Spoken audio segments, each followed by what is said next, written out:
নমস্কার বন্ধুরা, আমার চ্যানেলে আপনাদের স্বাগতম। আমি আজকে খুব কম সময়ে নিয়ে এসেছি একটি স্পেশাল রেসিপি, পেঁয়াজের পোস্ত মাখানি। এর জন্য নিয়ে নেব আমি কিছু কুচনো পেঁয়াজ, চেরা কাঁচা লঙ্কা, শুকনো লঙ্কা, টমেটো কুচি এবং কাঁচা লঙ্কা ও পোস্ত বাটা। কড়াইতে তেল গরম করে এর মধ্যে দিয়ে দেব আমি 5 ফোড়ন, শুকনো লঙ্কা এবং কাঁচা লঙ্কা।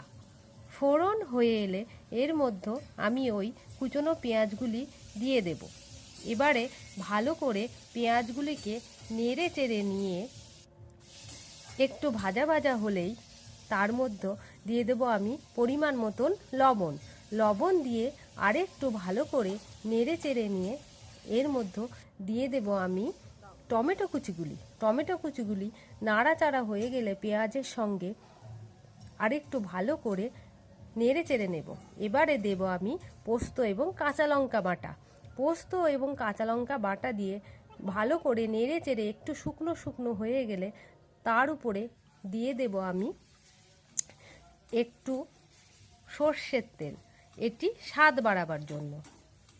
এরপরে গরম গরম সার্ভ করুন পেঁয়াজের পোস্ত মাখানি। কোনো কাজের থেকে ফিরে যদি রান্না করতে মন না চায়, তাহলে খুব অল্প সময়ে বানিয়ে নিন এই পেঁয়াজের পোস্ত মাখানি, যা গরম গরম ভাতের সঙ্গে লাগবে খুবই সুস্বাদু। ভিডিওটি ভালো লাগলে লাইক করবেন এবং আরও নতুন ধরনের রেসিপি পাওয়ার জন্য সাবস্ক্রাইব এবং ফলো করবেন।